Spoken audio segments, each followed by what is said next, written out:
বিসমিল্লাহির রহমানির রহিম।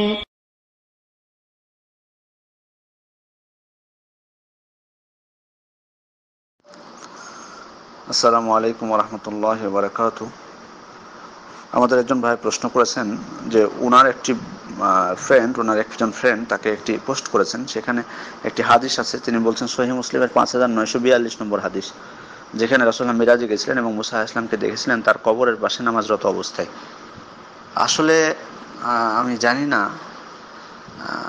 মানে হাদিসের নাম্বারে তো হয়তো অনেক সময় ভুল থাকে, সেটা না হয় মেনে নিলাম যে হাদিসের নাম্বারে ভুল থাকে, এটা না হয় মেনে নিচ্ছি যে নাম্বার ভুল আছে, কিন্তু আসলে তো হাদিসই নেই। আসলে তো মুসলিমে এই ধরনের কোনো মুসলিম শরীফে হাদিসও নেই।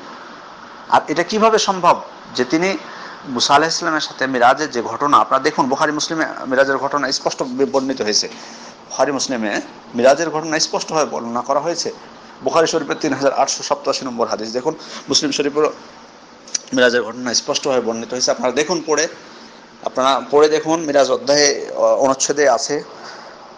দেখুন সেখানে ষষ্ঠ আসমানে মুসা আলাইহিস সালামের সাথে দেখা করলেন কিভাবে, প্রত্যেক নবীর সাথে কিভাবে দেখা করলেন, ওখানে বিস্তারিতভাবে বিবরণ দেওয়া আছে। সুতরাং উনি কোত্থেকে পেলেন যে মুসা আলাইহিস সালামকে দেখেছিলেন তার কবরের পাশে দাঁড়িয়ে? ষষ্ঠ আসমানে আবার কবর কোত্থেকে আসলো? মানে মিথ্যা যদি বানাতেও হয় তা তো একটু মানে জাকি হওয়া প্রয়োজন, বুদ্ধিমান হওয়া প্রয়োজন। সেজন্য অনেক বিদ্বান বলেন যে কোন মিথ্যুকরা হাদিস বানিয়েছে, কিন্তু মানে কেউ কেউ তাদের মধ্যে মাধাও ছিল, মানে অপরিপক্ক বা গাধা, মানে হাদিস বানাতে যেও মানে চৌকস হতে পারেনি যে মানুষকে বিশ্বাস করাতে পারবো। কারণ দেখলেই বোঝা যাবে যেটা অবিশ্বাস্য একটা। এইটাও একটা হয়েছে। এই যে আপনাকে মানে একবারে মুসলিম শরীফের নামে মুসলিম বলে দেওয়া, একবারে যে সহিহ মুসলিমে আছে এটি, তারপরে হাদিস নাম্বার দিয়ে দেওয়া, অথচ মুসলিমে সহিহ মুসলিমে ঘটনা বর্ণিত হয়েছে। সহিহ বুখারীতে দেখুন, সহিহ মুসলিমে দেখুন মিরাজের ঘটনা, সেখানে কোথাও না এগুলো। কিছুদিন আগেও আমাদের একজন ভাই পোস্ট করেছিলেন একটি হাদিস, সেখানে একবারে বুখারীর এত নম্বর হাদিস, তিরমিজি এত নম্বর হাদিস দেওয়া হয়েছে, অথচ কোনো কুতুবে সিত্তার কোনো বইয়ে হাদিসটি নাই। হাদিসটি একজন শুধু বিদ্বান তার কোন এক গ্রন্থে উল্লেখ করেছেন, তবুও হাদিসটি জাল বা দুর্বল, অথচ সেটি বুখারীর নাম দিয়ে বুখারীর নাম্বার সহ তিনি পাঠাচ্ছেন। আসলে জানি না, আসলে মানে এত মিথ্যারোপ রাসূল সাল্লাল্লাহু আলাইহি ওয়াসাল্লামের হাদিসকে নিয়ে। রাসূল সাল্লাল্লাহু আলাইহি ওয়াসাল্লাম বলছেন, মান কাযাবা আলাইয়া মুতাআম্মিদান ফালিয়াতাবাওয়া মাকআদাহু মিনান নার।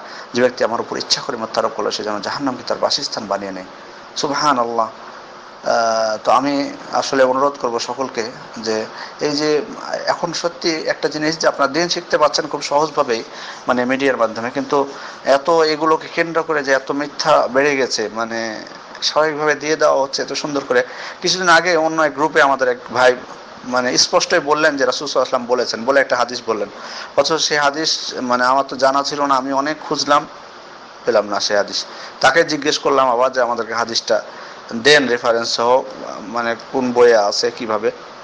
উনি দুঃখ প্রকাশ করলেন। তো আসলে আমাদের কিন্তু সাবধান হওয়া উচিত, আমরা সাবধান হওয়া উচিত যে যখন মানে এই হাদিসগুলোর ব্যাপারে, বিশেষ করে এই যুগে মানে এমন হয়েছে যে এই যে ইমেজ পাঠাচ্ছে, একটা হাদিস পাঠিয়ে দিয়ে তৈরি করে দিচ্ছে, নাম্বারও দিয়ে দিচ্ছে যাতে মানুষকে সহজে ফিতনায় ফেলা যায়। তো যাই হোক, আমার ব্যক্তিগতভাবে কোনো দুর্বল হাদিসে এরকম কোনো হাদিস আছে কিনা জানা নাই যে রাসূল সাল্লাল্লাহু আলাইহি ওয়াসাল্লাম মিরাজে যে মুসা আলাইহিস সালাম কেমন দেখেছিলেন, এবং সেটা যৌক্তিক না। আল্লাহ তাআলা আমাদেরকে মিথ্যা থেকে রক্ষা করুন, আমিন। আসসালামু আলাইকুম ওয়া রাহমাতুল্লাহি ওয়া বারাকাতুহু।